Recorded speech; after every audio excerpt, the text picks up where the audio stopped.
Good evening, viewers. It is news o'clock on Spectrum Television, and here are our top stories. Ameliorating salaries and working conditions of Cameroon define the SMIC summit in Yaoundé. First on the list was workers and syndicates. Employers are, however, battling for a 12% increase in salaries, while syndicates stand on a 32% increase. We shall be having details of that in this newscast. Plus, the government of Cameroon is using a holistic approach to natural disasters, as the World Health Organization has been sought by the Minister of Social Affairs to offer financial and technical assistance to Cameroon in times of need. And those are our top stories. Hello viewers, thanks for watching tonight's Primetime Balungu Newscast on Spectrum Television. Our very first element comes up in the French language with Inès Pangan. Good evening, Inès. Bonsoir Joséphine Benzi, bonsoir à vous mesdames et messieurs et bienvenue. Le salaire minimum interprofessionnel garanti sera bientôt revu à la hausse. Les concertations relatives vont démarrer à Yaoundé, sauf que les différentes parties ne s'accordent pas encore sur le montant à augmenter. Olivier Bouzic. C'est une concertation au sommet attendue depuis des lustres qui vise à améliorer les conditions salariales des travailleurs camerounais. Autour de la table, employeurs, syndicats des travailleurs et gouvernements sont unanimes sur un point. Tous les acteurs socio-économiques sont d'accord qu'il faut augmenter le SMIC parce que son taux de 36 270 aujourd'hui, il est battu en brèche. Seulement, le taux d'augmentation du SMIC fait débat. Les représentants d'employeurs proposent 12%, les syndicalistes, eux, préfèrent 30%. Les propositions vont de 40% à 100%, de 40 000 à 100 000 francs. Il faut d'abord relever le SMIC au niveau du secteur agricole. Et maintenant, tous les autres secteurs suivront forcément. Nous allons nous concerter pour donner une position commune des différentes organisations patronales du secteur de transport. Je crois que ça va avoisiner entre 60 et 80%. Quel que soit le cas, l'augmentation tiendra compte de la situation socio-économique difficile du pays. Le gouvernement estime que les négociations doivent se poursuivre. Le représentant du ministère des Finances en a pris bonne note. Je l'exhorte à bien détailler ces problèmes au ministre afin qu'on puisse trouver quelques solutions, parce que nous ne pouvons pas non plus continuer à ne pas réagir. Il faut peut-être qu'il y ait des séances de travail approfondies au plan technique avec les employeurs. On voit qu'est-ce qui est possible. Le salaire minimum interprofessionnel garanti est actuellement évalué à environ 36 000 francs CFA au Cameroun. Très insuffisant pour les travailleurs, vu le coût de la vie davantage cher. Des risques sociaux, le rapport de la Banque mondiale sur les capacités du Cameroun a été présenté ce jour à Yaoundé. L'enjeu majeur est d'apporter un soutien à la brigade de contrôle afin d'intégrer les populations vulnérables lors des indemnisations. Une fois de plus, Olivier Bouzic. Le gouvernement camerounais veut accorder un traitement holistique et systématique aux problématiques relatives à la gestion des risques sociaux et humains. Pour ce faire, la Banque mondiale a été sollicitée par le ministère des Affaires sociales afin d'accorder un soutien technique et financier pour l'opérationnalisation des missions de la Brigade nationale de contrôle de la conformité sociale des projets. Sauf que l'institution financière a requis un diagnostic complet des capacités techniques et institutionnelles du Cameroun à gérer les risques sociaux des projets pour le développement. Confié à un consultant recruté par les deux parties, les résultats de l'étude ont été officiellement présentés ce 17 juin aux différents acteurs associés aux missions de la brigade. L'idée est qu'ils s'approprient les enseignements tirés de l'étude afin de réussir leur mission d'intégrer les populations vulnérables dans la gestion des risques sociaux au Cameroun. Il est nécessaire d'aller identifier ces risques. Non seulement identifier ces risques, d'anticiper en envisageant des mesures d'accompagnement qui non seulement tiennent compte des indemnisations, de recasement, mais véritablement mettre en place des stratégies, des vraies stratégies pour l'insertion socio-économique de ces bénéficiaires. Comment est-ce que nous allons donc gérer ces risques pour que on puisse appliquer l'inclusion sociale, qu'on tienne compte de tous ces problèmes dans la mise en œuvre de ces projets et que ces personnes puissent vivre comme des citoyens à part entière. Cette démarche rentre en effet dans le cadre de la stratégie nationale 2030 en vue de réduire la fracture sociale et s'appuyer sur un meilleur capital humain pour parvenir à la transformation structurelle et économique du pays.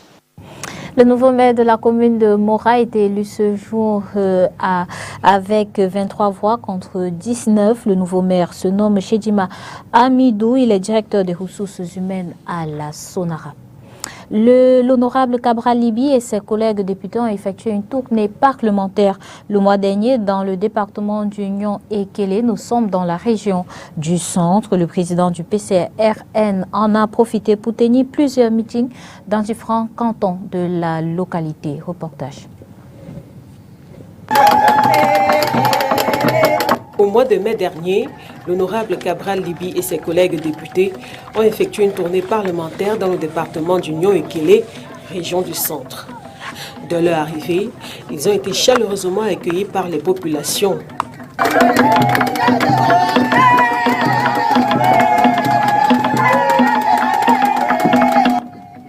C'est dans le canton Longuet que les députés ont entamé leur tournée. En Djandibda et Boumkok, ils ont tenu un meeting, pareil à Liégué Est. Dans le village Mongar, un méga meeting a permis au président du Parti camerounais pour la réconciliation nationale PCRN d'inviter les habitants à rejoindre les rangs de cette formation politique de l'opposition pour ceux qui ne le sont pas encore. Cette tournée parlementaire a été également marquée par des meetings à Bomlon et Makak Centre, dernière étape de la caravane. Plus de 700 personnes se sont rendues à la place des fêtes de Makak Centre, symbole fort de la mobilisation de ce parti politique dans l'Union et Kélé. Substance précieuse, seuls 40% du potentiel minier du Cameroun est connu par les pouvoirs publics. Dans une recherche de solutions, le ministre des Mines et du Développement technologique, de l'Industrie et du Développement technologique vient de rendre public un communiqué où les bijoutiers sont appelés à déposer désormais dans ces services une demande d'ouverture d'ateliers de fabrication des ouvrages à base de substances précieuses. Orient Donquet. Au Cameroun, l'exploitation dans la filière minière se fait encore de façon artisanale et même informelle. Une situation qui entraîne des pertes de recettes à l'État. Le ministère des Mines et du Développement technologique, dans une procédure de formalisation, de transparence et de suivi effectif des activités de ce secteur, vient de rendre public un communiqué relayé par le site d'information Investir au Cameroun. On peut y lire que les opérateurs de bijouterie sont invités à déposer au ministère des Mines une demande d'ouverture d'ateliers de fabrication des ouvrages à base de substances précieuses. Ceux-ci ont jusqu'au 22 juillet prochain pour se conformer, faute de quoi, les procédures disciplinaires seront engagées conformément à la législation et à la réglementation minière en vigueur. Seuls 40% du potentiel minier du Cameroun est connu des pouvoirs publics, note le ministère des Mines. De plus, selon le cadre d'appui à l'artisanat minier en abrégé CAPAM, le Trésor public camerounais paie chaque mois environ 1 milliard de francs CFA à cause de la dissimulation des ressources produites par les exploitants et les sociétés minières. Cameroon has received this sum of 205 billion CFA francs from the sales of oil at the end of April 2022, an additional 68.8% in annual analysis. Details in the following report. The National Hydrocarbons Company, SNH, informs that it has transferred to the Cameroonian Public Treasury an amount of 205.22 billion CFA francs from oil sales at the end of April 2022, an increase of 68.66% year-on-year. These resources transferred to the state, explains the Hydrocarbons Company, come after a deduction of charges from sales of 13.68 million barrels of oil, equivalent of gas and oil, including 8.19 million barrels of production of crude oil and 876.33 million for natural gas. The increase in revenue transferred by the SNH to the state can be explained by at least two factors. One, a slight increase in the production and increase in crude oil prices. According to the National Hydrocarbons data, production increased from 13.25 million barrels of oil, equivalent in April 2021, to 13.68 million barrels in April 2022, a slight increase of 3.24%. The price of a barrel of oil crossed a $100 mark in 2022. Indeed, in January, the barrel was sold at $8.6. It peaked at $117 in March before declining shortly to $104 in April. During the same period in 2021, the price per barrel had fluctuated between just 54.8 in January to 68.4 in April. In the ordinance amending the supplementing certain provisions of the 2022 Finance Law, which is being examined by Parliament, oil revenues, income from the sales of crude oil and natural gas on oil companies have been revised upwards due to the rise in the price of barrel of oil. There are now 806 billion CFA francs against 562 billion in the initial budget, an increase of 244 billion CFA francs of about 43.4%. Anglaise avec vous, Joséphine. Of course, we take you to the northwest region of Cameroon, where the population is in a limbo following government orders for CEMAC number plates to be in use in the region. This has controversial reactions as city dwellers call this a death trap. Plying the roads in the northwest region with a CEMAC number plate automatically makes the driver a target. That I'm afraid of the unknown people, because we are not the one who have decided to change the number plates. Everybody in town is changing. So after that, it was still me. It's two elephants that they are fighting. So even if you allow the CEMAC number, they will pick you up. This, as governor has said, that he don't want to see the chassis number. So we are in the state of confusion now, because who knows how tomorrow will look like. So a situation, they say, a plan B should be considered, or another dialogue, as it may worsen. As everybody has been saying, it is dialogue that can solve the problem, not the war, not even DDR. Because the DDR, it is funny when you say you're creating a DDR where people should drop their guns and come there while the war is still ongoing. Do you really think that boy who chooses to go to the bush, he really likes to go to the bush?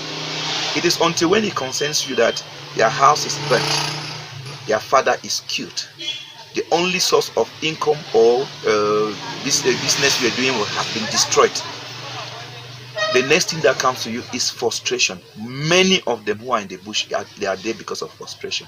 This controversy on the CEMAC number plate in the northwest region comes in a time where government has shunned the use of matriculated number plate instead of the CEMAC number plate decision, which is not appropriate enough according to city dwellers, given the instability suffered by the region. À un an du congrès du social-démocratique Front, le SDF, Nidjon Fundi essaye de consolider son parti politique divisé, mené par des divisions et des guerres d'ego. Analyse de Mireille Siabje. Nidjon Fundi vient de procéder à un réaménagement au niveau interne du Social-Démocratique Front, parti politique de l'opposition dont il est le président national, avec au tableau 32 années ininterrompues de combats politiques. Aujourd'hui, le leader du parti de la balance ne parvient plus à dissimuler sa lassitude ni à étouffer les querelles de leadership qu'attise la perspective de son retrait de la vie politique. Sa récente sortie est rude. Il vient d'éjecter de son poste de secrétaire général Jean Tsomelo, présenté très souvent comme l'un des proches de l'honorable Nietzsche, ceci au profit de Maître Djomgan Adeline, proche de l'honorable aussi. Première lecture d'analyste politique. On peut dire tout simplement que nous sommes en train d'amorcer la transition à la tête du Social Democratic Front annoncée quelques années aujourd'hui par le président de ce parti politique, et les choses sont en train de se dessiner au profit de Joshua aussi Nambangui, et je pense que le choix du chairman, ma foi, répond à un idéal d'anglophonisation du Social Democratic Front, étant donné que la communauté anglophone a toujours constitué la base originelle de ce parti. Du coup, on joue la carte de la préservation de ce sanctuaire originel pour essayer comme ça de colmater les brèches au moment où le Social Democratic Front est en perte de vitesse. John Frondi, pour sa part, reste très convaincu que des défis politiques majeurs attendent le Cameroun et le SDF doit être prêt. Pour lui, certains responsables du parti tentent de bloquer la conduite sereine des opérations de renouvellement des organes de base qui doit précéder la tenue du congrès électif qui aura lieu d'ici 1 an si rien ne change. Et il entend sévèrement sanctionner ces derniers. La foire la deuxième édition de la foire municipale de Douala 1er se déroule depuis hier dans la cité économique du Cameroun. Plus de 100 exposants présentent au public leur savoir-faire dans différents domaines. Objectif avoué, promouvoir le Made in Cameroun. Makedali Dinuto. Esplanade de la salle des fêtes d'Ako à Douala, jus de fruits naturels, objets d'art, draps et autres bijoux ethniques sont exposés ici depuis le 16 juin. Cette exposition rentre dans le cadre de la deuxième édition de la foire artisanale municipale de la commune de Douala 1er. Monsieur le maire de Douala 1er, Lenga Malapa, a dit qu'il va se rapprocher de sa population, a dit que sa population doit être épanouie. Et l'épanouissement de sa population commence par l'AGR, avoir une activité génératrice de revenus. C'est pour cela que la mairie de Douala 1er, pour cette deuxième édition, s'est encore un peu plus rapprochée de sa population afin que la flamme reste allumée à Douala 1er et sa population. Cette année, les artisans traditionnels ne sont pas les seuls exposants ici. L'organisation a également décidé de mettre en exergue l'artisanat de service. Innovation dans l'exposition de cette année. Nous ne sommes pas seulement arrêtés au niveau de l'artisanat d'art ou de l'artisanat de production. Nous avons pensé à l'artisanat de service. C'est pour ça que tout à l'heure, vous avez vu un stand où les mototaximans avaient leur carte, leur prospectus. Ça fait que désormais, si tard dans la nuit, vous avez un besoin de transport, vous savez où vous pouvez vous tourner. Vous avez M. Ndien qui est à la communauté, à la mairie de Douala 1er, qui est promoteur de ces secteurs. Et nous pensons que d'autres secteurs dans le même sens pourront se faire connaître. Cette foire municipale est l'occasion pour les artisans de présenter leur savoir-faire. La première édition, c'était à la départementale, il faut le rappeler, à la maison du parti, où j'ai eu à participer en tant qu'exposante dans la filière développement durable et environnement. Cette fois-ci, je reviens à mes pas, qui est la plastique, en exposant, en tant que représentante déjà des artisans de la filière image et représentante de mon art plastique ici et de tout le pôle artistique du littoral à plastique. La foire artisanale municipale de Douala 1er cette année réunit 130 artisans. Elle se déroule jusqu'au 20 juin. Les meilleures œuvres seront sélectionnées par un jury afin de permettre à leur auteur de représenter le Cameroun au prochain salon international de l'artisanat qui se déroule chaque année à Yaoundé. Les pluies sont de retour, une période de l'année difficilement vécue par les commerçants ambulants du marché central à Douala essayent de trouver au quotidien des stratégies pour pouvoir dompter dame pluie et faire de bonnes affaires. Makedali Dinoto. Le retour des pluies dans la ville de Douala ne fait pas les affaires de certains commerçants. C'est le cas de ce vendeur de vêtements rencontré ce matin ici au marché central de Douala. Avec la pluie, il est obligé de s'adapter. Ouais, en cette saison pluvieuse, là, nous, les commerçants du marché central, nous trouvons beaucoup de difficultés avec cette pluie. C'est que ça, c'est les moments difficiles.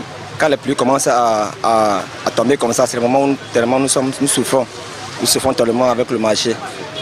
Nous faisons comme vous voyez là, nous prenons les parasols comme ça là, nous, parfois nous achetons les nylons là, pour couvrir les marchandises. Mais sinon, c'est les moments les plus difficiles qui arrivent comme ça. Nous avons juin, juillet, août. C'est ça la période où le commerçant, le vendeur d'habits souffre tellement. Nous avons aussi le problème des clients. La clientèle n'entre pas. Parce que quand tu peux vendre un habit, tu fermes 2 jours avant de vendre notre habit. Parce que c'est le moment le plus difficile. Mais il y a certains clients, mais sinon la pluie, ils chassent beaucoup les clients. Donc à ce moment, quand le commerçant voit ça, tellement il est mal à l'aise. La pluie nous dérange tellement même. Un autre secteur d'activité menacé par la pluie, c'est la commercialisation des produits de consommation comme le tapioca, semoule de manioc très répandu en Afrique. Ce vendeur dit souffrir en cette saison pluvieuse. Voici notre souffrance, voici comment nous on souffre ici en haute moment. Mais c'est un marchandise qui n'aime pas l'eau, ben nous on couvre ça avec le parasol. Quand il pleut comme ça, le client ne vient pas, mais après la pluie, le client vient. Il dit attendre alors impatiemment la fin de la saison des pluies pour écouler sa marchandise dans de meilleures conditions. And on our international page, the United States says Ghana has one of the highest losses of rainforest in the world, with the forest today covering just 1/5 of what it did 100 years ago. Details with the VOA. At the Ankobra River estuary in southwest Ghana, fishing communities rely largely on mangroves for firewood, their main source of fuel for processing fish. But experts say the incessant felling of mangroves has led to a decline in mangrove forest and fish habitats. We used to cut the mangroves where that place become like a park. So the sun will shine on it and that place will be very hard. And I think the fish cannot get into that point. Environmentalists say mangroves, salt-tolerant trees and shrubs that live in coastal areas, are important for the environment, capturing about 4 times more carbon than other trees and helping to protect the land against erosion and flooding. Globally, they make up less than 1% of all tropical forests, and they are threatened by overexploitation and infrastructure development, according to a report by the World Atlas of Mangroves. In Ghana, the non-profit group Yanpoano says multiple changes in the last decade are making mangroves even more vulnerable. One is when Ghana discovered the oil and gas, and through its development, there are a lot of infrastructure development going on along this area. That is one. There's also what we call the galamsey, the illegal mining activity in the area, and this is polluting a lot of the river bodies. To help, the community is raising mangrove seedlings and replanting them in degraded areas. They aim to plant 200,000 trees this year and get the area classified as a conservation reserve. The main goal of the project or the program is to actually formalize the management of the Greater Manzule area by putting it under a biosphere reserve. So we've realized that there are a lot of endangered species within this area, and also this area serves as the main source of livelihood for the communities. To achieve this, the Ghana Forestry Commission and the non-profit group have developed a resource management approach called PRIMA. The plan calls for community training on sustainability and providing it with some power to police their own resources. The state agencies cannot be everywhere, every time, but the communities are there. They stay with the resource, they live with the resource, they benefit from the resource. The Great Amanzu Wetlands is the only pristine wetland on the western coast of Ghana, according to a USAID report. Communities in those areas hope to develop sustainable uses of the wetland and save it from depletion. Sana Anutot for VOA News, Sauma, Ghana.